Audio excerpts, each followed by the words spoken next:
ਵਾਹਿਗੁਰੂ ਜੀ ਕਾ ਖਾਲਸਾ ਵਾਹਿਗੁਰੂ ਜੀ ਕੀ ਫਤਿਹ। ਸਾਧ ਸੰਗਤ ਜੀ, ਆਪ ਜੀ ਦੇ ਹਜ਼ੂਰ ਅੱਜ ਨਿਰਮਲ ਭੇਖ ਦੇ ਮਹਾਨ ਵਿਦਵਾਨ ਸੰਤ ਦਰਸ਼ਨ ਸਿੰਘ ਜੀ ਸ਼ਾਸਤਰੀ ਵਿਦਾਂਤਾਚਾਰਿਆ ਆਪ ਜੀ ਦੇ ਸਨਮੁਖ ਨੇ। ਅੱਜ ਦੀ ਜੋ ਸਾਡੀ ਵਿਚਾਰ ਹੈ ਉਹ ਜਿਵੇਂ ਗੁਰੂ ਕਿਰਪਾ ਦੇ ਨਾਲ ਵੱਖ-ਵੱਖ ਗੁਰੂ ਘਰ ਦੇ ਅੰਦਰ ਸੰਪਰਦਾਵਾਂ ਜੋ ਗੁਰੂ ਘਰ ਦੀਆਂ ਸੇਵਾਵਾਂ ਨਿਭਾ ਰਹੀਆਂ ਨੇ। ਜਿਵੇਂ ਤੁਸੀਂ ਸਾਰੇ ਜਾਣਦੇ ਹੋ, ਨਿਹੰਗ ਸਿੰਘ ਜਥੇਬੰਦੀਆਂ, ਸੇਵਾ ਪੰਥੀ, ਨਿਰਮਲ ਭੇਖ ਦੇ ਵਿਦਵਾਨ ਅਤੇ ਉਦਾਸੀ ਸੰਪਰਦਾਏ, ਹੋਰ ਬੇਅੰਤ ਸੰਸਥਾਵਾਂ ਨੇ ਜੋ ਗੁਰੂ ਘਰ ਦੀਆਂ ਸੇਵਾਵਾਂ ਕਰ ਰਹੀਆਂ ਨੇ। ਪਰ ਅੱਜ ਸਾਡੇ 'ਚ ਵਿਸ਼ੇਸ਼ ਕਰਕੇ ਨਿਰਮਲ ਭੇਖ ਦੀ ਜਾਣਕਾਰੀ ਦੇਣ ਦੇ ਲਈ ਸਾਡੇ ਕੋਲ ਸੰਤ ਮਹਾਪੁਰਸ਼ ਪਹੁੰਚੇ ਨੇ ਤੇ ਆਪ ਜੀ ਦੇ ਨਾਲ ਨਿਰਮਲ ਭੇਖ ਦੇ ਉੱਤੇ ਕੁਝ ਵਿਚਾਰਾਂ ਜੋ ਸਾਡੇ ਨਾਲ ਸ਼ਾਸਤਰੀ ਜੀ ਕਰਨਗੇ। ਮੈਂ ਪਹਿਲੇ ਆਪ ਜੀ ਦੀ ਸ਼ਾਸਤਰੀ ਜੀ ਨੂੰ, ਸਾਰੀ ਸੰਗਤ ਨੂੰ ਆਪ ਜੀ ਦੇ ਨਾਲ ਰੂਬਰੂ ਕਰਾਵਾਂ।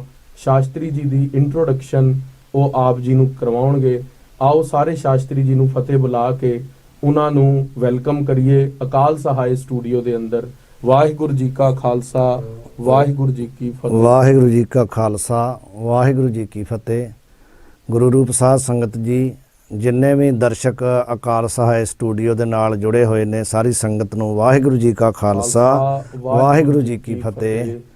ਇਹ ਬਹੁਤ ਹੀ ਚੰਗਾ ਤੇ ਸੁੰਦਰ ਉਪਰਾਲਾ ਅੱਜ ਅੰਬਾਲੇ ਦੀ ਸਿੱਖ ਸੰਗਤ ਨੇ, ਇਹਨਾਂ ਗੁਰਮੁਖਾਂ ਨੇ ਕੀਤਾ ਹੈ ਕਿ ਜਿਵੇਂ ਆਪ ਜੀ ਨੂੰ ਡਾਕਟਰ ਸਾਹਿਬ ਦੱਸ ਰਹੇ ਸੀ ਕਿ ਅਲੱਗ-ਅਲੱਗ ਸੰਪਰਦਾਵਾਂ ਸਿੱਖ ਪੰਥ ਦੇ ਅੰਦਰ ਆਪਣਾ ਆਪਣਾ ਯੋਗਦਾਨ ਦਿੰਦੀਆਂ ਨੇ ਔਰ ਇਹ ਸਾਰੀਆਂ ਸੰਪਰਦਾਵਾਂ ਗੁਰੂ ਕਾਲ ਤੋਂ ਹੀ ਆਪਣਾ ਯੋਗਦਾਨ ਦੇ ਰਹੀਆਂ। ਇਸੇ ਤਰ੍ਹਾਂ ਹੀ ਨਿਰਮਲ ਸੰਪਰਦਾਇ ਵੀ ਧੰਨ ਗੁਰੂ ਨਾਨਕ ਸਾਹਿਬ, ਧੰਨ ਗੁਰੂ ਗੋਬਿੰਦ ਸਿੰਘ ਮਹਾਰਾਜ ਦੀ ਕਿਰਪਾ ਪਾਤਰ ਇੱਕ ਸੰਪਰਦਾਇ ਹੈ।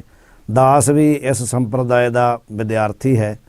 ਦਾਸ ਨੇ ਬਨਾਰਸ ਰਹਿ ਕਰਕੇ ਬਨਾਰਸ ਸੰਪੂਰਨਾਨੰਦ ਸੰਸਕ੍ਰਿਤ ਯੂਨੀਵਰਸਿਟੀ ਦੇ ਵਿੱਚੋਂ ਵਿੱਦਿਆ ਪ੍ਰਾਪਤ ਕੀਤੀ ਹੈ। ਵਿਦਾਂਤਾਚਾਰੀਆ ਦਾਸ ਹੈ ਤੇ ਅੱਜ ਆਪ ਸਿੱਖ ਸੰਗਤਾਂ ਦੇ ਵਿੱਚ ਬੈਠ ਕੇ ਨਿਰਮਲ ਸੰਪਰਦਾਇ ਬਾਰੇ ਕੁਝ ਵਿਚਾਰ, ਜੋ ਨਿਰਮਲ ਸੰਪਰਦਾਇ ਦੀ ਵਿਸ਼ੇਸ਼ਤਾ, ਭੂਮਿਕਾ, ਆਰੰਭਤਾ ਦੀ ਕੁਝ ਜੋ ਵਿਚਾਰ ਹੈ ਕਰਨ ਦਾ ਸੁਭਾਗ ਆਪਾਂ ਨੂੰ ਸਾਰਿਆਂ ਨੂੰ ਮਿਲਿਆ ਤੇ ਆਪਾਂ ਕੋਸ਼ਿਸ਼ ਕਰਦੇ ਹਾਂ ਵੀ ਕੁਝ ਜਿੰਨੀ ਕੁ ਬੁੱਧੀ ਮਹਾਰਾਜ ਨੇ ਬਖਸ਼ੀ ਹੈ ਆਪਾਂ ਇਸ ਸੰਪਰਦਾਇ ਬਾਰੇ ਵਿਚਾਰ ਕਰਨ ਦਾ ਯਤਨ ਕਰੀਏ।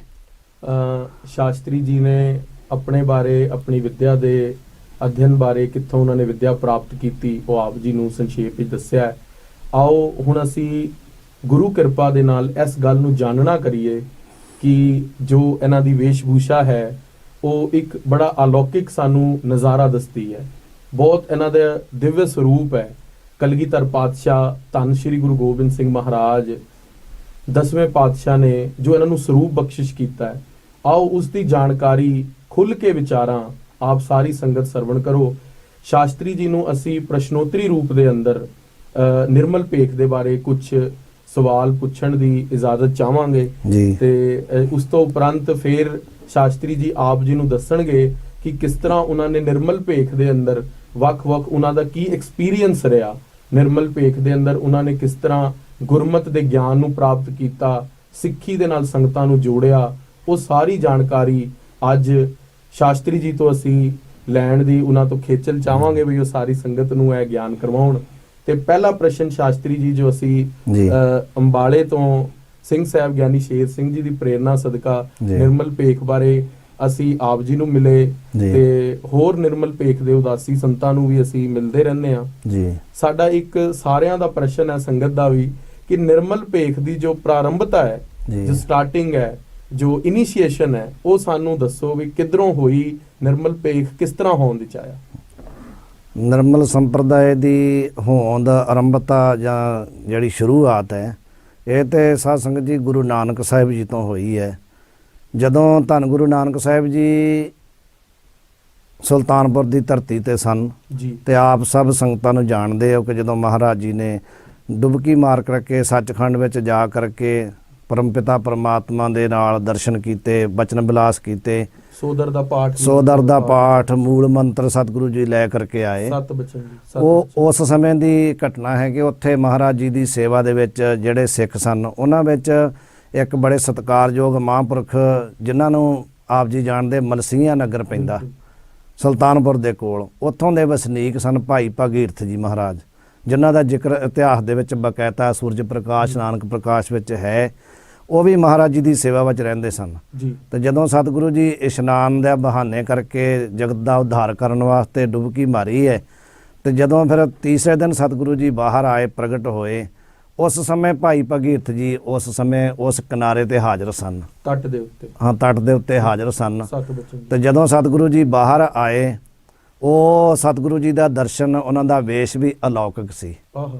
ਹਾਲਾਂਕਿ ਉਹ ਬਹੁਤ ਸੰਗਤਾਂ ਨੂੰ ਇਸ ਗੱਲ ਦਾ ਨਹੀਂ ਪਤਾ, ਪਰ ਉਹ ਸਤਿਗੁਰੂ ਜੀ ਜਦੋਂ ਵੇਈ ਨਦੀ ਚੋਂ ਬਾਹਰ ਨਿਕਲੇ ਸਨ, ਉਸ ਸਮੇਂ ਮਹਾਰਾਜ ਜੀ ਦੇ ਸਰੀਰ ਦੇ ਉੱਤੇ ਜਿਹੜਾ ਭੇਸ ਉਹਨਾਂ ਨੇ ਵਸਤਰ ਧਾਰਨ ਕੀਤੇ ਸਨ, ਉਹ ਇਹੋ ਜਿਹੇ ਵਸਤਰ ਸਨ ਜਿਹੋ ਜਿਹੇ ਦਾਸ ਨੇ ਧਾਰਨ ਕੀਤੇ, ਯਾਨੀ ਭਗਵਾ ਉਹਨਾਂ ਦਾ ਵਸਤਰ, ਉਹਨਾਂ ਦੇ ਭਗਵੇ ਸਨ, ਉਹਨਾਂ ਦੇ ਪੈਰਾਂ ਵਿੱਚ ਖੜਾਵਾਂ ਸਨ, ਚਰਨਾਂ ਵਿੱਚ, ਹੱਥ ਵਿੱਚ ਜਿਵੇਂ ਨਿਰਮਲੇ ਜਾਂ ਉਦਾਸੀ ਸੰਤ ਕਰਮੰਡਲ ਰੱਖਦੇ, ਕਰਮੰਡਲ ਗੜਵਾ ਜਿਹਨੂੰ ਕਹਿ ਦਿੰਦੇ ਆਪਾਂ, ਚਿੱਪੀ ਕਹਿ ਦਿੰਦੇ ਆ, ਐਸਾ ਮਹਾਰਾਜ ਜੀ ਦਾ ਭੇਸ ਸੀ, ਖੜਾਵਾਂ, ਭਗਵੇ ਵਸਤਰ, ਹੱਥ ਵਿੱਚ ਕਰਮੰਡਲ। ਤੇ ਜਦੋਂ ਮਹਾਰਾਜ ਜੀ ਬਾਹਰ ਨਿਕਲੇ ਤੇ ਭਾਈ ਭਗੀਰਥ ਜੀ ਮਹਾਰਾਜ ਜੀ ਦੇ ਵਸਤਰ ਲੈ ਕੇ ਖੜੇ ਸਨ, ਸਤ ਬਚਨ। ਤੇ ਉਹ ਵਸਤਰ ਜਿਹੜੇ ਸਨ ਸਤਿਗੁਰੂ ਜੀ ਨੇ ਪਹਿਨੇ, ਜਿਹੜੇ ਮਹਾਰਾਜ ਜੀ ਦੇ ਆਪਣੇ ਵਸਤਰ ਪਹਿਨੇ ਹੋਏ ਸਨ ਭਗਵੇ, ਉਹ ਫਿਰ ਸਭ ਤੋਂ ਪਹਿਲਾਂ ਮਹਾਰਾਜ ਜੀ ਨੇ ਪ੍ਰਸੰਨ ਹੋ ਕੇ ਉਹਨਾਂ ਨੂੰ, ਭਾਈ ਭਗੀਰਥ ਜੀ ਨੂੰ, ਉਹ ਵਸਤਰ ਭਗਵੇ ਅਤੇ ਨਾਲ ਹੀ ਸੱਚਖੰਡ ਵਿੱਚੋਂ ਜੋ ਮੂਲ ਮੰਤਰ ਦੀ ਬਖਸ਼ਿਸ਼ ਲੈ ਕੇ ਆਏ ਸਨ, ਸਭ ਤੋਂ ਪਹਿਲਾਂ ਸਤਿਗੁਰੂ ਮਹਾਰਾਜ ਜੀ ਨੇ ਵੇਈ ਚੋਂ ਨਿਕਲਦੇ ਸਾਰ ਹੀ ਉਹ ਭਗਵਾ ਭੇਸ ਅਤੇ ਮੂਲ ਮੰਤਰ ਦੀ ਬਖਸ਼ਿਸ਼ ਭਾਈ ਭਗੀਰਥ ਜੀ ਨੂੰ ਕੀਤੀ। ਸਤ ਬਚਨ। ਤੇ ਪਹਿਲੇ ਜਿਹੜੇ ਮਤਲਬ ਉਪਦੇਸ਼ ਲੈਣ ਵਾਲੇ ਨਿਰਮਲੇ ਮਹਾਂਪੁਰਸ਼ ਸਨ, ਉਹ ਸਨ ਭਾਈ ਭਗੀਰਥ ਜੀ। ਨਿਰਮਲ ਸਿੰਘ। ਯਾਨੀ ਨਿਰਮਲ ਸੰਪਰਦਾਇ ਦੀ ਆਰੰਭਤਾ ਜਿਹੜੀ ਹੈ ਧੰਨ ਗੁਰੂ ਨਾਨਕ ਸਾਹਿਬ ਜੀ ਨੇ ਆਪ ਕਿਰਪਾ ਕਰਕੇ ਸੁਲਤਾਨਪੁਰ ਦੀ ਧਰਤੀ ਤੋਂ ਕੀਤੀ ਹੈ।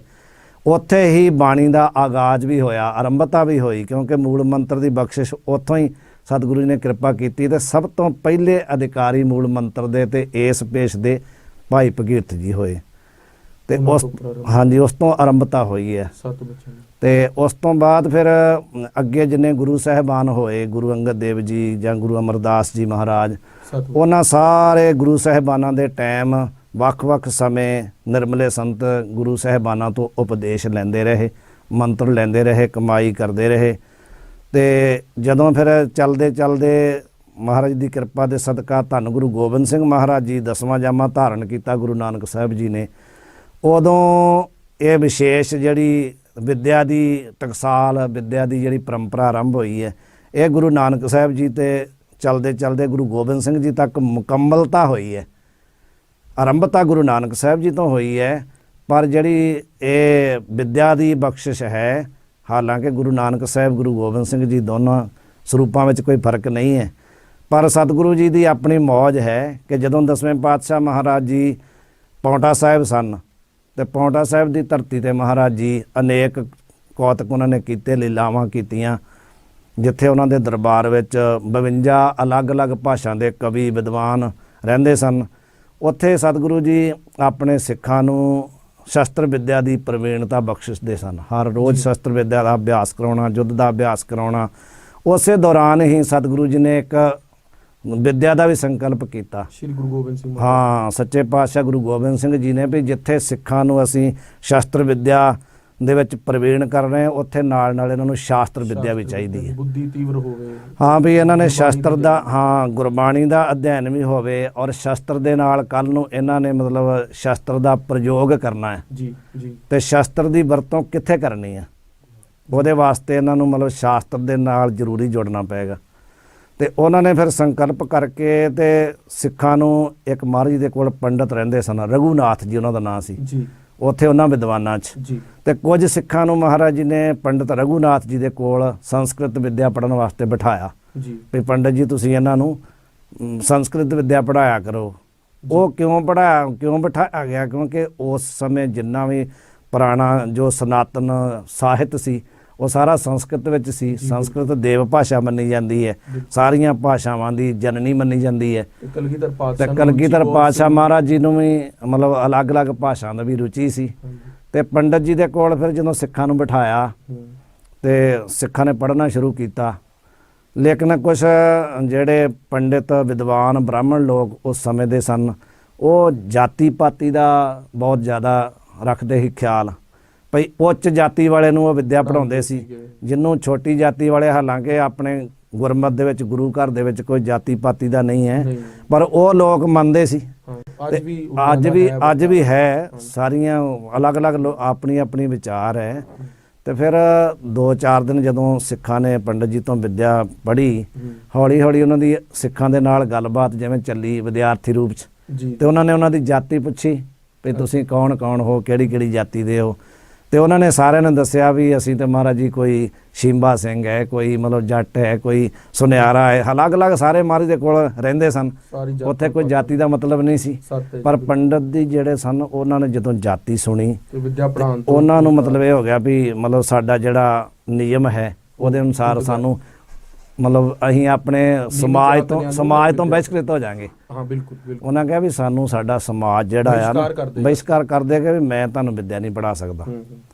ਤੇ ਸਿੱਖਾਂ ਨੇ ਫਿਰ ਮਹਾਰਾਜ ਜੀ ਕੋਲ ਆ ਕੇ ਬੇਨਤੀ ਕੀਤੀ, ਕਲਗੀਧਰ ਮਹਾਰਾਜ ਜੀ ਕੋਲ, ਵੀ ਪੰਡਤ ਜੀ ਨੇ ਤਾਂ ਜਵਾਬ ਦੇ ਦਿੱਤਾ ਜੀ, ਰਘੁਨਾਥ ਜੀ ਨੇ। ਹਾਂ, ਰਘੁਨਾਥ ਜੀ ਨੇ। ਫਿਰ ਵੀ ਮਹਾਰਾਜ ਜੀ ਨੇ ਪੰਡਤ ਜੀ ਨੂੰ ਬੁਲਾਇਆ, ਸਤਿਕਾਰ ਨਾਲ ਪੁੱਛਿਆ ਵੀ ਪੰਡਤ ਜੀ ਕੀ ਗੱਲ ਹੈ ਵੀ ਤੁਸੀਂ ਇਹਨਾਂ ਨੂੰ ਵਿੱਦਿਆ ਕਿਉਂ ਨਹੀਂ ਪੜ੍ਹਾਉਂਦੇ। ਉਹਨਾਂ ਨੇ ਫਿਰ ਉਹੀ ਆਪਣੀ ਮਜਬੂਰੀ ਦੱਸੀ। ਜੀ। ਤੇ ਕਲਗੀਧਰ ਮਹਾਰਾਜ ਜੀ ਨੇ ਵੀ ਕਈ ਪੰਡਤ ਜੀ ਨੂੰ ਸਮਝਾਇਆ ਕਿ ਪੰਡਤ ਜੀ ਜਦੋਂ ਕੋਈ ਜਿਵੇਂ ਤੁਸੀਂ ਛੋਟਾ ਬੱਚਾ ਹੁੰਦਾ ਬ੍ਰਾਹਮਣ ਦਾ, ਤੇ ਜਦੋਂ ਉਹ ਜਵਾਨ ਹੁੰਦਾ ਆ ਉਹਨੂੰ ਤੁਸੀਂ ਦੀਕਸ਼ਾ ਦਿਲਾਉਂਦੇ ਜੇ, ਗੁਰਮੰਤਰ ਦਿਵਾਉਂਦੇ ਜੇ, ਤੇ ਉਦੋਂ ਆਚਾਰੀਆ ਤੁਹਾਡੇ ਜਿਹੜੇ ਜਨੇਊ ਪਾਉਂਦੇ ਆ, ਗੁਰਮੰਤਰ ਦਿੰਦੇ ਆ, ਤੇ ਉਦੋਂ ਤੁਸੀਂ ਫਿਰ ਤੁਹਾਡੀ ਜਾਤੀ ਪਾਤੀ ਦਾ ਜਿਹੜਾ ਨਾ ਉਹ ਦੁਬਾਰਾ ਮਾਨੋ ਤੁਸੀਂ ਮੰਨਦੇ ਹੀ ਜੇ, ਦੂਜੀ ਜਾਤੀ ਉਹਨੂੰ ਕਹਿ ਦਿੰਦੇ। ਠੀਕ ਹੈ। ਤੇ ਜਦੋਂ ਕੋਈ ਪੂਰਨ ਮੁਕੰਮਲ ਵਿੱਦਿਆ ਪੜ੍ਹ ਕੇ ਤੁਸੀਂ ਆਪਣੇ ਸਰੂਪ ਨੂੰ ਪ੍ਰਾਪਤ ਕਰਦੇ ਹੋ ਤਾਂ ਤੁਸੀਂ ਪਹਿਲਾਂ ਤੁਸੀਂ ਵੇਦ ਪਾਠੀ ਹੋ, ਉਹਦੇ ਬਾਅਦ ਤੁਸੀਂ ਫਿਰ ਪੂਰਨ ਬ੍ਰਹਮ ਵਿੱਚ ਸਥਿਤ ਹੋ ਜਾਂਦੇ ਹੋ। ਇਸੇ ਤਰ੍ਹਾਂ ਹੀ ਜਿਹੜੇ ਸਿੱਖ ਸਾਡੀ ਹਜ਼ੂਰੀ ਵਿੱਚ ਆ ਜਾਂਦੇ ਆ, ਗੁਰੂ ਚਰਨਾਂ ਵਿੱਚ ਆ ਜਾਂਦੇ ਆ, ਉਹ ਸਿੱਖ ਦਾ ਦੁਬਾਰਾ ਫਿਰ ਕੋਈ ਜਨਮ ਮਰਨ ਜਿਹੜਾ ਪਹਿਲੇ ਵਾਲਾ ਸਭ ਕੱਟਿਆ ਜਾਂਦਾ। ਇਹਨਾਂ ਦੀ ਕੋਈ ਜਾਤੀ ਨਹੀਂ ਹੈ। ਇਹ ਸਾਡੀ ਹਜ਼ੂਰੀ 'ਚ ਆਏ, ਸਾਡੇ ਚਰਨਾਂ 'ਚ ਰਹਿੰਦੇ ਆ। ਪਰ ਪੰਡਤ ਜੀ ਨੇ ਇਹ ਗੱਲ ਨੂੰ ਨਹੀਂ ਸਵੀਕਾਰ ਕੀਤਾ ਜੀ। ਤੇ ਮਹਾਰਾਜ ਜੀ ਨੇ ਸਮਝਾਉਣ ਦਾ ਯਤਨ ਕੀਤਾ, ਪਰ ਫਿਰ ਪੰਡਤ ਜੀ ਜਦੋਂ ਨਹੀਂ ਮੰਨੇ ਤੇ ਫਿਰ ਕਲਗੀਧਰ ਪਾਤਸ਼ਾਹ ਮਹਾਰਾਜ ਜੀ ਕਹਿਣ ਲੱਗੇ ਪੰਡਤ ਜੀ ਨੂੰ, ਭਈ ਪੰਡਤ ਜੀ ਇਹ ਚਲੋ ਤੁਸੀਂ ਆਪਣੇ ਅਨੁਸਾਰ ਠੀਕ ਹੋ, ਪਰ ਅਸੀਂ ਅੱਜ ਇੱਥੇ ਬਚਨ ਕਰ ਰਹੇ ਹਾਂ ਵੀ ਇਹਨਾਂ ਸਾਡੇ ਸਿੱਖਾਂ ਨੂੰ ਜਿਨ੍ਹਾਂ ਨੂੰ ਤੁਸੀਂ ਸ਼ੂਦਰ ਕਹਿ ਕੇ ਅੱਜ ਵਿੱਦਿਆ ਤੋਂ ਜਵਾਬ ਦਿੱਤਾ ਆ, ਹੁਣ ਅਸੀਂ ਐਸੀ ਕਿਰਪਾ ਪ੍ਰਮਾਤਮਾ ਦੀ ਹੋਏਗੀ, ਇਹਨਾਂ ਨੂੰ ਐਸਾ ਆਸ਼ੀਰਵਾਦ ਦਿਆਂਗੇ ਵੀ ਕੋਈ ਸਮਾਂ ਆਏਗਾ, ਸਮਾਂ ਆਉਣ ਤੇ ਤੁਹਾਡੇ ਬੱਚੇ ਇਹਨਾਂ ਕੋਲੋਂ ਪੜ੍ਹਨਗੇ ਜਿਨ੍ਹਾਂ ਦਾ ਅੱਜ ਤੁਸੀਂ ਸ਼ੂਦਰ ਕਹਿ ਕੇ ਨਿਰਾਦਰ ਕੀਤਾ। ਤੁਹਾਡੇ ਬੱਚੇ ਇਹਨਾਂ ਕੋਲੋਂ ਵਿੱਦਿਆ ਪੜ੍ਹਿਆ ਕਰਨਗੇ। ਤੇ ਉਦੋਂ ਹੀ ਫਿਰ ਮਹਾਰਾਜ ਜੀ ਨੇ ਇੱਕ ਬਹੁਤ ਵੱਡਾ ਇਕੱਠ ਉੱਥੇ ਬੁਲਾਇਆ, ਤੇ ਉਸ ਇਕੱਠ ਦੇ ਅੰਦਰ ਫਿਰ ਪੌਂਟਾ ਸਾਹਿਬ ਦੀ ਧਰਤੀ ਤੇ ਇਹ ਮਤਲਬ ਸਮਾਂ ਜਿਹੜਾ ਆ 1686 ਈਸਵੀ 1723 ਬਿਕਰਮੀ ਉਸ ਸਮੇਂ ਦੀ ਗੱਲ ਹੈ। ਮਹਾਰਾਜ ਜੀ ਨੇ ਇੱਕ ਵਿਸ਼ਾਲ ਇਕੱਠ ਬੁਲਾਇਆ, ਜਿਵੇਂ ਖਾਲਸੇ ਦੀ ਜਦੋਂ ਸਿਰਜਣਾ ਕੀਤੀ ਆ। ਇਹ ਜਿਹੜੀ ਘਟਨਾ ਆ ਖਾਲਸਾ ਪੰਥ ਦੀ ਸਿਰਜਣਾ ਤੋਂ 13 ਸਾਲ ਪਹਿਲਾਂ ਦੀ ਹੈ। ਠੀਕ ਹੈ ਜੀ, 1699 ਤੋਂ 13 ਸਾਲ ਜੀ, 1686। ਠੀਕ ਹੈ ਜੀ। ਤੇ ਮਹਾਰਾਜ ਜੀ ਨੇ ਇੱਕ ਇਕੱਠ ਬੁਲਾ ਕੇ ਉਹਦੇ ਵਿੱਚ ਫਿਰ ਮਹਾਰਾਜ ਜੀ ਨੇ ਜਿਵੇਂ ਪੰਜਾਂ ਪਿਆਰਿਆਂ ਦੀ ਚੋਣ ਕੀਤੀ ਨਾ ਬਾਅਦ ਵਿੱਚ, ਉਸੇ ਤਰ੍ਹਾਂ ਹੀ ਉੱਥੇ ਵੀ ਮਹਾਰਾਜ ਨੇ ਪੰਜਾਂ ਦੀ ਹੀ ਚੋਣ ਕੀਤੀ ਹੈ। ਅੱਛਾ, 7 ਬੱਚੇ ਜੀ। ਖਾਲਸੇ ਬੜੇ ਵੀ 5 ਹੀ ਸਿਰ ਮੰਗੇ ਮਹਾਰਾਜ ਜੀ ਨੇ, ਉਸ ਸਮੇਂ ਵੀ ਪੰਜਾਂ ਦੀ ਹੀ ਚੋਣ ਕੀਤੀ ਹੈ ਜੀ। ਪਰ ਉਹ ਜਿਹੜੇ 5 ਚੋਣ ਕੀਤੀ ਹੈ ਮਹਾਰਾਜ ਜੀ ਨੇ ਉਹਨਾਂ ਦੇ ਨਾਮ ਲੈ ਕਰਕੇ ਆਵਾਜ਼ ਮਾਰੀ ਉਹਨਾਂ ਨੂੰ ਜੀ, ਕਿਉਂਕਿ ਉਹ ਮਹਾਰਾਜ ਜੀ ਦੀ ਹਜ਼ੂਰੀ 'ਚ ਰਹਿਣ ਵਾਲੇ ਵਿਦਵਾਨ ਸਿੱਖ ਸਨ, ਜਿਹਨੇ ਗੁਰਮਤਿ ਦੀ ਵਿੱਦਿਆ ਉਹਨਾਂ ਨੇ ਪੜ੍ਹੀ ਹੋਈ ਸੀ। ਉਹਨਾਂ ਨੂੰ ਫਿਰ ਮਹਾਰਾਜ ਜੀ ਨੇ 5 ਸਿੱਖਾਂ ਨੂੰ ਆਵਾਜ਼ ਮਾਰ ਕੇ ਤੇ ਉਹਨਾਂ ਨੂੰ ਮਹਾਰਾਜ ਨੇ ਆਗਿਆ ਕੀਤੀ ਵੀ ਤੁਸੀਂ ਹੁਣ ਬਨਾਰਸ ਜਾਣਾ ਆ। ਠੀਕ ਹੈ। ਕਾਸ਼ੀ ਬਾਬਾ ਜੀ ਜੋ ਸਾਡੇ ਨਾਮ ਸੁਣਨ ਚਾਹੁੰਦੇ ਨੇ, ਸੈਣਾ ਸਿੰਘ ਜੀ, ਉਹਨਾਂ ਦੇ ਨਾਮ ਜਿਹੜੇ ਆ ਉਹ ਕਰਮਵਾਰ ਇਹ ਸਨ ਵੀ ਹੁਣ ਕਿਉਂਕਿ ਉਹਨਾਂ ਮਹਾਂਪੁਰਸ਼ਾਂ ਨੂੰ ਆਪਾਂ ਤੇ ਸੰਤ ਹੀ ਕਹਿੰਦੇ ਆ, 7 ਬੱਚੇ ਕਿਉਂ ਸੰਤ ਮਹਾਂਪੁਰਸ਼ ਸਨ ਉਹ। ਤੇ ਉਹ ਸੰਤ ਕਰਮ ਸਿੰਘ ਜੀ, ਸੰਤ ਰਾਮ ਸਿੰਘ ਜੀ, ਸੰਤ ਗੰਡਾ ਸਿੰਘ ਜੀ, ਸੰਤ ਸੈਣਾ ਸਿੰਘ ਜੀ, ਸੰਤ ਸੋਭਾ ਸਿੰਘ ਜੀ, ਇਹ 5 ਮਹਾਂਪੁਰਖ ਸਨ। ਉਹਨਾਂ ਨੂੰ ਫਿਰ ਮਹਾਰਾਜ ਜੀ ਨੇ ਵਿੱਦਿਆ ਦੀ ਆਗਿਆ ਕੀਤੀ ਕਿ ਤੁਸੀਂ ਹੁਣ ਪੰਡਤ ਜੀ ਨੇ ਤਾਂ ਜਵਾਬ ਦੇ ਦਿੱਤਾ, ਕੋਈ ਗੱਲ ਨਹੀਂ, ਤਾਂ ਤੁਸੀਂ ਬਨਾਰਸ ਜਾਓ, ਕਾਸ਼ੀ ਵਿਖੇ। ਹਾਂ, ਕਾਸ਼ੀ ਬਨਾਰਸ ਉਹ ਵਿੱਦਿਆ ਦਾ, ਅਧਿਆਤਮਿਕ ਵਿੱਦਿਆ ਦਾ ਅੱਜ ਵੀ ਉੱਥੇ ਮਤਲਬ ਪ੍ਰਤਿਸ਼ਠਾ ਆ, ਉਦੋਂ ਵੀ ਪ੍ਰਤਿਸ਼ਠਾ ਸੀ। ਤੇ ਉਹਨਾਂ ਨੇ ਫਿਰ ਬੇਨਤੀ ਕੀਤੀ ਵੀ ਮਹਾਰਾਜ ਜੀ ਬਨਾਰਸ ਤੇ ਆਪ ਜੀ ਦੀ ਆਗਿਆ ਨਾਲ ਅਸੀਂ ਜਾਣ ਨੂੰ ਤਿਆਰ ਆ ਜੀ ਜੀ, ਪਰ ਬਨਾਰਸ ਜੇ ਸਾਨੂੰ ਇੱਥੇ ਪੰਡਤ ਜੀ ਨੇ ਜਵਾਬ ਦੇ ਦਿੱਤਾ ਆ ਜੀ, ਤੇ ਜਦੋਂ ਬਨਾਰਸ ਜਾਵਾਂਗੇ ਤੇ ਉੱਥੇ ਤੇ ਫਿਰ ਪੰਡਤਾਂ ਦਾ ਗੜ੍ਹ ਹੈ, ਉੱਥੇ ਸਾਨੂੰ ਮਹਾਰਾਜ ਕਿਹੜਾ ਪੜ੍ਹਾਊਗਾ। ਤੇ ਮਹਾਰਾਜ ਜੀ ਨੇ ਫਿਰ ਕਿਹਾ ਵੀ ਹੁਣ ਅਸੀਂ ਤੁਹਾਨੂੰ ਇਸ ਤਰ੍ਹਾਂ ਦਾ ਭੇਸ ਦੇ ਕਰਕੇ, ਇਸ ਤਰ੍ਹਾਂ ਦੀ ਬਖਸ਼ਿਸ਼ ਕਰਕੇ ਤੁਹਾਨੂੰ ਭੇਜਾਂਗੇ ਵੀ ਉੱਥੇ ਤੁਹਾਨੂੰ ਕੋਈ ਵੀ ਨਹੀਂ ਜਵਾਬ ਦੇਗਾ।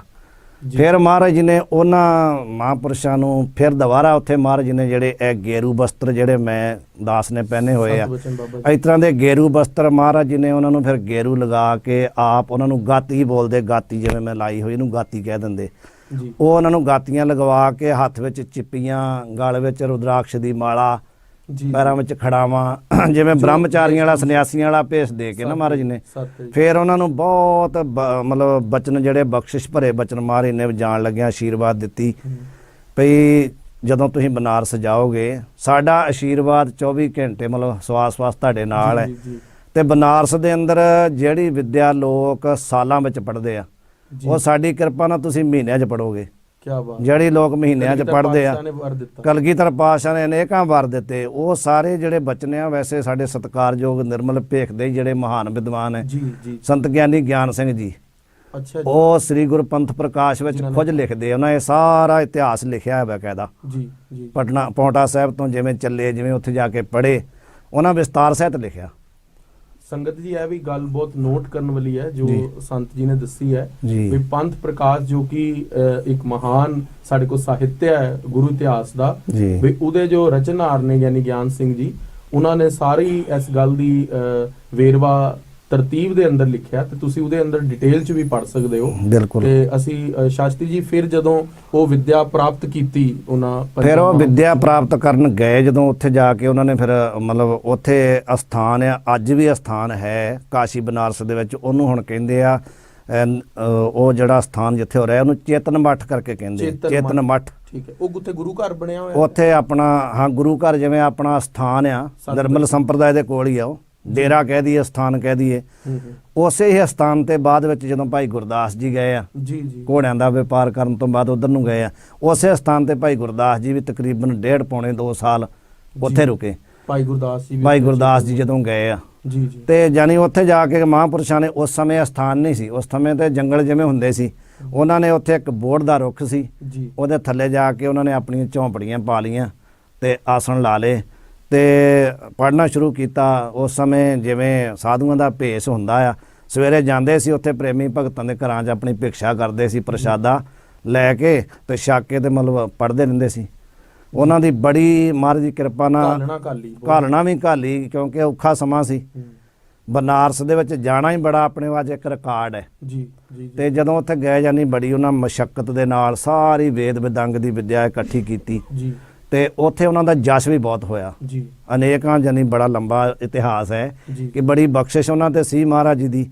ਤੇ ਜਿੱਧਰ ਨੂੰ ਉਹ ਬਨਾਰਸ ਵਿੱਚ ਜਾਂਦੇ ਸੀ ਲੋਕ ਕਹਿੰਦੇ ਵੀ ਨਿਰਮਲੇ ਸੰਤ ਆ ਗਏ, ਪੰਜਾਬੀ ਸੰਤ ਆ ਗਏ, ਨਿਰਮਲੇ ਸੰਤ, ਯਾਨੀ ਇੰਨਾ ਉਹਨਾਂ ਦਾ ਉੱਥੇ ਸਤਿਕਾਰ ਹੋ ਗਿਆ। ਉੱਥੇ ਵੀ ਸਿੱਖੀ ਦਾ ਪ੍ਰਚਾਰ ਉਹਨਾਂ ਨੇ ਨਾਲ ਪ੍ਰਚਾਰ ਪ੍ਰਸਾਰ ਵੀ ਕਲਗੀਧਰ ਮਹਾਰਾਜ ਜੀ ਦਾ ਜੋ ਉਦੇਸ਼ ਸੀ ਉਹਨੂੰ ਉਹਨਾਂ ਨੇ ਫੈਲਾਇਆ ਤੇ ਵਿੱਦਿਆ ਪੜ੍ਹੀ। ਤੇ ਫਿਰ ਯਾਨੀ ਉਹ ਵਿੱਦਿਆ ਪੜ੍ਹਨ ਤੋਂ ਬਾਅਦ ਉੱਥੇ ਉਹਨਾਂ ਨੂੰ 12-13 ਸਾਲ ਜਦੋਂ ਉੱਥੇ ਵਿੱਦਿਆ ਪੜ੍ਹਦੇ ਹੋ ਗਏ ਤੇ ਇੱਧਰੋਂ ਕਲਗੀਧਰ ਮਹਾਰਾਜ ਜੀ ਅਨੰਦਪੁਰ ਸਾਹਿਬ ਆ ਗਏ। ਅੱਛਾ ਜੀ। ਤੇ ਜਦੋਂ ਅਨੰਦਪੁਰ ਸਾਹਿਬ ਮਹਾਰਾਜ ਜੀ ਆ ਗਏ, ਖਾਲਸਾ ਪੰਥ ਦੀ ਸਿਰਜਣਾ ਕੀਤੀ ਤੇ ਉਸ ਸਮੇਂ ਫਿਰ ਮਹਾਰਾਜ ਜੀ ਨੇ ਉਹਨਾਂ ਸਿੱਖਾਂ ਨੂੰ ਯਾਦ ਕੀਤਾ ਵੀ ਸਾਡੇ ਗਏ ਹੋਏ ਸਿੱਖ ਉੱਥੇ ਪੜ੍ਹਨ। ਸੰਤ ਕਰਮ ਸਿੰਘ ਜੀ, ਹਾਂ, ਸੰਤ ਕਰਮ ਸਿੰਘ, ਗੰਡਾ ਸਿੰਘ, ਸੈਣਾ ਸਿੰਘ, ਸੋਭਾ ਸਿੰਘ, ਉਹਨਾਂ ਨੂੰ ਜਿਵੇਂ ਉੱਥੇ ਸੰਦੇਸ਼ਾ ਗਿਆ ਤੇ ਉਹਨਾਂ ਨੂੰ ਬੜੀ ਖੁਸ਼ੀ ਹੋਈ ਵੀ ਸਾਨੂੰ ਕਲਗੀਧਰ ਮਹਾਰਾਜ ਨੇ ਯਾਦ ਕੀਤਾ। ਮਤਲਬ 1686 ਦੇ ਗਏ ਸੀ, 12-13 ਹਾਂ 12-13 ਜਾਨੀ 1699 ਜਦੋਂ ਮਹਾਰਾਜ ਨੇ ਖਾਲਸਾ ਤਿਆਰ ਕੀਤਾ ਉਦੋਂ ਉਹਨਾਂ ਨੂੰ ਸੰਦੇਸ਼ਾ ਗਿਆ। ਠੀਕ ਹੈ ਜੀ। ਤੇ ਫਿਰ ਉਹਨਾਂ ਨੇ ਬੜੀ ਖੁਸ਼ੀ ਦੇ ਨਾਲ ਉੱਥੋਂ ਆਪਣੇ ਜਿਨ੍ਹਾਂ ਤੋਂ ਵਿਦਿਆ ਪੜ੍ਹਦੇ ਸੀ ਜੀ ਜੀ, ਉਹਨਾਂ ਤੋਂ ਆਪਣੇ ਉਸਤਾਦ ਗੁਰੂ ਜਿਹੜੇ ਸੀ ਉਹਨਾਂ ਤੋਂ ਉਹਨਾਂ ਨੇ ਆਗਿਆ ਮੰਗੀ ਵੀ ਸਾਨੂੰ ਕਲਗੀਧਰ ਮਹਾਰਾਜ ਨੇ ਸਾਡੇ ਗੁਰੂਆਂ ਨੇ ਯਾਦ ਕੀਤਾ ਤੇ ਸਾਨੂੰ ਹੁਣ ਆਗਿਆ ਦਿੱਤੀ ਜਾਏ। ਜੀ ਜੀ। ਹਾਲਾਂਕਿ ਨਾ ਤੇ ਉਹ ਹੀ ਉਹਨਾਂ ਨੂੰ ਭੇਜਣਾ ਚਾਹੁੰਦੇ ਸੀ, ਨਾ ਹੀ ਸੰਗਤ ਭੇਜਣਾ ਚਾਹੁੰਦੀ ਸੀ। ਅੱਛਾ। ਇੰਨਾ ਪ੍ਰੇਮ ਬਣ ਗਿਆ ਵੀ ਸੰਗਤ ਉਹਨਾਂ ਨੂੰ ਭੇਜਣਾ ਹੀ ਨਹੀਂ ਸੀ ਚਾਹੁੰਦੀ। ਜੀ ਜੀ। ਪਰ ਫਿਰ ਵੀ ਉਹਨਾਂ ਨੇ ਕਿਹਾ ਵੀ ਨਹੀਂ, ਹੁਣ ਅਸੀਂ ਤੇ ਸਾਨੂੰ ਗੁਰੂਦੇਵ ਮਹਾਰਾਜ ਦੀ ਆਗਿਆ, ਅਸੀਂ ਤੇ ਜਾਵਾਂਗੇ, ਅਸੀਂ ਤੇ ਦਰਸ਼ਨਾਂ ਨੂੰ ਤਰਸ ਰਹੇ ਹਾਂ। ਜੀ ਜੀ। ਫਿਰ ਵੀ ਸੰਗਤ ਨੇ ਕਿਹਾ ਵੀ ਮਹਾਰਾਜ ਜੇ ਤੁਸੀਂ ਹੁਣ ਜਾਣਾ ਹੀ ਹੈ, ਚਲੋ ਅਸੀਂ ਤੁਹਾਨੂੰ ਰੋਕ ਤੇ ਨਹੀਂ ਸਕਦੇ, ਪਰ ਸਾਨੂੰ ਆਪਣੀ ਕੋਈ ਨਿਸ਼ਾਨੀ ਦੇ ਕੇ ਜਾਓ ਜੀ, ਵੀ ਜਿਹਦੇ ਨਾਲ ਅਸੀਂ ਤੁਹਾਨੂੰ ਯਾਦ ਕਰਦੇ ਰਹੀਏ। ਜੀ। ਫਿਰ ਉਹਨਾਂ ਮਹਾਂਪੁਰਸ਼ਾਂ ਨੇ ਜਿਹੜੇ ਵੱਡੇ, ਉਹਨਾਂ ਚੋਂ ਵੱਡੇ ਸਨ ਸੰਤ ਬਾਬਾ ਕਰਮ ਸਿੰਘ ਜੀ, ਜੀ। ਉਹਨਾਂ ਨੇ ਫਿਰ ਉੱਥੋਂ ਦਾ ਹੀ ਇੱਕ ਉਹਨਾਂ ਦੇ ਵਿਦਿਆਰਥੀ ਸੀ, ਜੀ। ਉਹਦਾ ਨਾਮ ਉਸ ਸਮੇਂ ਮਤਲਬ ਜੈ ਰਾਮ ਸੀ, ਉਹ ਇੱਕ ਪੰਡਤ ਦਾ ਲੜਕਾ ਸੀ ਜੈ ਰਾਮ। ਜੀ। ਜਿਹੜੇ ਪੰਡਤ ਜੀ ਕੋਲ ਪੜ੍ਹਦੇ ਸਨ ਨਾ, ਜੀ। ਸਦਾਨੰਦ ਜੀ ਉਹਨਾਂ ਦਾ ਨਾਂ ਸੀ, ਜਿਨ੍ਹਾਂ ਕੋਲ ਪੜ੍ਹਦੇ ਸੀ, ਉਹਨਾਂ ਦਾ ਲੜਕਾ ਸੀ ਜੀ, ਜੈ ਰਾਮ। ਜੈ ਰਾਮ। ਉਹਨਾਂ ਨੇ ਫਿਰ ਉਸ ਜੈ ਰਾਮ ਨੂੰ, ਜਿਵੇਂ ਉਸ ਸਮੇਂ ਦੀਕਸ਼ਾ ਦੇਣ ਦੀ ਗੁਰੂ ਘਰ ਦੀ ਪਰੰਪਰਾ ਸੀ ਨਾ, ਚਰਨ ਪਾਹੁਲ ਦਿੱਤੀ ਜਾਂਦੀ ਸੀ ਉਸ ਸਮੇਂ, ਉਹਨਾਂ ਨੇ ਸੰਤ ਕਰਮ ਸਿੰਘ ਜੀ ਨੇ ਫਿਰ ਉਹਨੂੰ ਜੈ ਰਾਮ ਨੂੰ ਚਰਨ ਪਹੁਲ ਦੇ ਕੇ ਆਪਣਾ ਸ਼ਿਸ਼ ਬਣਾ ਕੇ, ਚੇਲਾ ਬਣਾ ਕੇ, ਬਈ ਸਿੱਖੀ ਦੇ ਪ੍ਰਚਾਰ ਹਾਂ, ਪ੍ਰਸਾਰ ਤੇ ਲਈ। ਉਹਨੂੰ ਫਿਰ ਉਹਦਾ ਨਾਂ ਜੈ ਸਿੰਘ ਰੱਖਿਆ ਉਹਨਾਂ ਨੇ। ਅੱਛਾ ਤੇ ਜੈ ਸਿੰਘ ਦਾ ਨਾਂ ਰੱਖ ਕੇ ਤੇ ਉਹਨੂੰ ਫਿਰ ਉਸ ਸਥਾਨ ਤੇ ਮੰਨੋ ਜਿਵੇਂ ਆਪਣਾ ਉੱਤਰਾਧਿਕਾਰੀ ਬਣਾ ਕੇ ਉਹਨਾਂ ਨੇ ਕਿਹਾ ਸੰਗਤ ਨੂੰ ਵੀ ਇਹ ਸਾਡਾ ਹੀ ਮੰਨੋ ਰੂਪ ਹੈ। ਜੀ। ਉਹਨੂੰ ਉੱਥੇ ਛੱਡ ਕੇ ਉਹ ਫਿਰ ਸਿੱਖ ਜਿਹੜੇ ਸੀ ਉਹ ਮਹਾਰਾਜ ਦੇ ਕੋਲ ਸ਼੍ਰੀ ਅਨੰਦਪੁਰ ਸਾਹਿਬ ਅਨੰਦਪੁਰ ਸਾਹਿਬ ਦਰਬਾਰ ਵਿੱਚ ਆਏ। ਅੱਛਾ ਤੇ ਜਦੋਂ ਆਏ ਫਿਰ ਉਹਨਾਂ ਨੇ ਮਹਾਰਾਜ ਨੂੰ ਆ ਕੇ ਨਮਸਕਾਰ ਕੀਤੀ। ਫਿਰ ਉਹਨਾਂ ਨੇ ਸੰਸਕ੍ਰਿਤ ਦੇ ਸ਼ਲੋਕ ਬੋਲ ਕੇ ਮਹਾਰਾਜ ਦੀ ਸਤੁਤੀ ਕੀਤੀ। ਅੱਛਾ ਹਾਂ, ਉਹ ਵੀ ਜਿਹੜੇ ਸ਼ਲੋਕ ਨੇ ਸੰਸਕ੍ਰਿਤ ਦੇ ਉਹ ਆਪਣੇ ਇਤਿਹਾਸ ਵਿੱਚ ਆਪ ਜੀ ਨੂੰ ਕੋਈ ਸਮਾਂ ਮਿਲਿਆ ਤੇ ਆਪਾਂ ਉਹਦੇ ਸੱਤ ਬਚਨ ਬਾਬਾ ਜੀ। ਹਾਂਜੀ, ਉਹ ਆਪਣੇ ਕੋਲ ਸ਼ਲੋਕ ਹੈਗੇ ਆ ਜਿਹੜੇ ਸ਼ਲੋਕ ਬੋਲ ਕੇ ਉਹਨਾਂ ਨਿਰਮਲ ਨੇ, ਸੰਪਰਦਾਇ ਕੋਲ ਉਹ ਹਾਂਜੀ, ਉਹ ਸ਼ਲੋਕ ਹੈਗੇ ਜੀ ਸਾਂਭੀ ਪਈ ਹੈ ਜੀ। ਹਾਂ, 8 ਯਾਨੀ ਇੱਕ ਪੂਰਾ ਸਤੋਤਰ ਉਹਨਾਂ ਨੇ ਉਚਾਰਨ ਕੀਤਾ ਮਹਾਰਾਜ ਦੇ ਸਾਹਮਣੇ, ਅੱਛਾ ਸਤੁਤੀ ਕੀਤੀ ਤੇ ਬੜੇ ਪ੍ਰਸੰਨ ਹੋਏ ਮਹਾਰਾਜ ਜੀ। ਜੀ ਉਦੋਂ ਵੀ ਕਈ ਵਰਦਾਨ ਦਿੱਤੇ ਵੀ ਇਹ ਮੇਰੇ, ਉਹਨਾਂ ਨੇ ਮਹਾਰਾਜ ਨੇ ਕਿਹਾ ਵੀ ਇਹ ਮੇਰੇ ਨਿਰਮਲੇ ਸੰਤ ਹੈ। ਜੀ ਇਹ ਉਹਨਾਂ ਨੂੰ ਕਈ ਵਰਦਾਨ ਦਿੱਤੇ। ਫਿਰ ਉਹਨਾਂ ਨੂੰ ਦਰਬਾਰ 'ਚ ਰਹਿਣ ਲੱਗੇ। ਉਹਨਾਂ ਨੂੰ ਫਿਰ ਮਹਾਰਾਜ ਨੇ ਆਗਿਆ ਕੀਤੀ ਵੀ ਤੁਸੀਂ ਹੁਣ ਸਿੱਖ ਜਿਹੜੇ ਨਾਲ ਇੱਥੇ ਹੈਗੇ ਆ ਜੱਥੇ ਦੇ ਵਿੱਚ ਮਹਾਰਾਜ ਦੇ ਕੋਲ, ਭਈ ਉਹਨਾਂ ਨੂੰ ਸੰਸਕ੍ਰਿਤ ਵਿੱਦਿਆ ਜਿੰਨੀ ਤੁਸੀਂ ਪੜ੍ਹ ਕੇ ਆਏ ਆ ਉਹ ਪੜ੍ਹਾਓ, ਗ੍ਰੰਥਾਂ ਦੇ ਉਲੱਥੇ ਕਰੋ। ਇੱਥੋਂ ਤੱਕ ਵੀ ਮਤਲਬ ਜ਼ਿਕਰ ਮਿਲਦਾ ਕਿ ਜਿਵੇਂ ਸੰਤ ਕਰਮ ਸਿੰਘ ਜੀ ਮਹਾਰਾਜ ਗੁਰੂ ਮਹਾਰਾਜ ਦੇ ਕੋਲ ਉਪਨਿਸ਼ਦਾਂ ਦੀ ਕਥਾ ਕਰਦੇ, ਪੰਡਿਤ ਰਾਮ ਸਿੰਘ ਜੀ ਭਾਗਵਤ ਦੀ ਕਥਾ ਕਰਦੇ, ਦਰਬਾਰ 'ਚ ਵੀ ਉਹ ਕਥਾ ਵੀ ਸੁਣਾਉਂਦੇ ਸਨ, ਉਲੱਥੇ ਵੀ ਕਰਦੇ ਸਨ। ਇਸ ਤਰ੍ਹਾਂ ਕਰਕੇ ਫਿਰ ਉਹਨਾਂ ਨੇ ਵਿੱਦਿਆ ਜਦੋਂ ਪੜ੍ਹੀ ਤੇ ਫਿਰ ਅੱਗੇ ਪ੍ਰਚਾਰ ਪ੍ਰਸਾਰ ਦੀ ਟਕਸਾਲ ਜਿਹੜੀ ਉਦੋਂ ਤੋਂ ਫਿਰ ਆਰੰਭ ਹੋਈ। ਹੁਣ ਵੀ ਅੱਗੇ ਜਿਵੇਂ ਬਨਾਰਸ ਦੇ ਵਿੱਚ ਹੁਣ ਵੀ ਉਸੇ ਤਰ੍ਹਾਂ ਆਪਣਾ ਚੱਲ ਰਿਹਾ। ਹੁਣ ਸੰਸਕ੍ਰਿਤ ਦੇ ਵਿਦਿਆਲੇ ਵੀ ਚੱਲ ਰਹੇ ਆ। ਇਸ ਤਰ੍ਹਾਂ ਯਾਨੀ ਆਰੰਭਤਾ ਹੋਈ ਹੈ, ਵਿੱਦਿਆ ਦੀ ਬਖਸ਼ਿਸ਼ ਹੋਈ ਹੈ। ਬਹੁਤ ਵਿਸਤਾਰ ਦੇ ਨਾਲ ਸੰਤ ਜੀ ਨੇ ਸਾਨੂੰ ਨਿਰਮਲ ਭੇਖ ਦੀ ਆਰੰਭਤਾ ਬਾਰੇ ਦੱਸਿਆ। ਕਿੰਨੀ ਗੁਰੂ ਖਾਲਸਾ ਸੰਗਤ ਜੀ, ਕਿੰਨੀ ਖੁਸ਼ੀ ਦੀ ਗੱਲ ਹੈ। ਗੁਰੂ ਨਾਨਕ ਸਾਹਿਬ ਮਹਾਰਾਜ ਤੋਂ ਸ਼ੁਰੂ ਹੋਈ ਸੰਪਰਦਾ, ਮਾਰਿਆ ਸਿੱਕਾ ਜਗਤ ਵਿੱਚ, ਨਾਨਕ ਨਿਰਮਲ ਪੰਥ ਚਲਾਇਆ। ਉਧਰੋਂ ਗੁਰੂ ਨਾਨਕ ਸਾਹਿਬ ਮਹਾਰਾਜ ਜਗਤ ਗੁਰੂ ਬਾਬਾ ਗੁਰੂ ਨਾਨਕ ਦੇਵ ਮਹਾਰਾਜ ਜੀ ਨੇ ਜੋ ਆਪਣਾ ਭੇਖ ਦੇ ਕੇ ਸੰਤ ਜੀ ਨੇ ਕਿੰਨੇ ਵਿਸਤਾਰ ਨਾਲ ਦੱਸਿਆ। ਇਹ ਜਿਹੜੇ ਭਗੀਰਥ ਜੀ ਹੋਏ ਨੇ, ਇਹਨਾਂ ਨੇ ਅੱਗੋਂ ਸਿੰਗਲਾ ਦੀਪ ਦੇ ਅੰਦਰ ਜਾ ਕੇ ਰਾਜੇ ਸ਼ਿਵਨਾਬੁਰਾ ਨੂੰ, ਉੱਥੇ ਦੀ ਪੂਰੇ ਸਿੰਗਲਾ ਦੀਪ ਦੇ ਅੰਦਰ ਸਿੱਖੀ ਦੀ ਜੋ ਬੂਟਾ ਲਾਇਆ ਸੀਗਾ, ਉਹ ਭਗੀਰਥ ਜੀ ਨੇ ਜਾ ਕੇ ਗੁਰੂ ਨਾਨਕ ਸਾਹਿਬ ਨੂੰ ਉੱਥੇ ਮਹਾਰਾਜ ਨੇ ਆਪ ਦਰਸ਼ਨ ਵੀ ਦਿੱਤੇ ਤੇ ਗੁਰੂ ਗ੍ਰੰਥ ਸਾਹਿਬ ਦੇ ਅੰਦਰ ਉੱਥੇ ਮਹਾਰਾਜ ਨੇ ਸ਼ਬਦ ਵੀ ਉਚਾਰਨ ਕੀਤਾ ਸੀਗਾ, ਗਾਛੋ ਪੁੱਤਰੀ ਹੀ ਰਾਜਕੁਆਰ, ਉਹ ਵੀ ਸ਼ਬਦ ਵੀ ਉੱਥੇ ਹੀ ਉਚਾਰਨ ਹੋਇਆ ਸੀ। ਸੋ ਖਾਲਸਾ ਜੀ, ਕਿੰਨੀ ਸਾਡੇ ਲਈ ਭਾਗਸ਼ਾਲੀ ਦੀ ਗੱਲ ਹੈ ਵੀ ਨਿਰਮਲ ਭੇਖ ਇੱਕ ਵਿਦਵਾਨਾਂ ਦਾ ਗੜ ਬਣਿਆ ਕਾਂਸ਼ੀ, ਜਿੱਥੇ ਸੰਤ ਜੀ ਨੇ ਦੱਸਿਆ ਚੇਤਨ ਮੱਠ ਦੇ ਅੰਦਰ ਅੱਜ ਤੱਕ ਪ੍ਰਚਾਰ ਤੇ ਪ੍ਰਸਾਰ ਚੱਲ ਰਿਹਾ ਹੈ। ਔਰ ਕਿੰਨੀ ਗੱਲ ਨੋਟ ਕਰਨ ਵਾਲੀ ਹੈ ਤੁਸੀਂ ਸੰਗਤ ਸਾਰੇ, ਬਈ ਉਹਨਾਂ ਨੇ ਜੋ ਸੰਸਕ੍ਰਿਤ ਦੇ ਸ਼ਲੋਕ ਉਚਾਰਨ ਕੀਤੇ, ਮਹਾਰਾਜ ਦੀ ਸਤੁਤੀ ਕੀਤੀ, ਪ੍ਰਸ਼ੰਸਾ ਕੀਤੀ, ਮਹਾਰਾਜ ਦਾ ਜਸ ਗਾਇਆ, ਉਹ ਵੀ ਸੰਤ ਜੀ ਕਿਸ ਦਿਨ ਸਮਾਂ ਬਣਿਆ ਤੇ ਤੁਸੀਂ ਕਦੇ ਵੀ ਤੁਹਾਨੂੰ ਤੁਸੀਂ YouTube ਦੇ ਉੱਤੇ ਉਹ ਵੀ ਸਾਡੇ ਨਾਲ ਜਰੂਰ ਸ਼ੇਅਰ ਕਰਨਾ। ਅਕਾਲ ਸਹਾਏ ਦੀ ਜੋ ਸੰਗਤ ਹੈ, ਜੋ ਫੋਲੋਵਰਸ ਨੇ, ਉਹ ਬੜੇ ਜਿਗਿਆਸੂ ਨੇ ਤੇ ਤੁਹਾਨੂੰ ਸੁਣ ਕੇ ਬਹੁਤ ਪ੍ਰਸੰਨ ਹੋਣਗੇ। ਉਹ ਜੇ ਆਪ ਜੀ ਸਰਲ ਭਾਸ਼ਾ ਦੇ ਅੰਦਰ ਉਹ ਸਾਨੂੰ ਉਹ ਵੀ ਕਰੋ।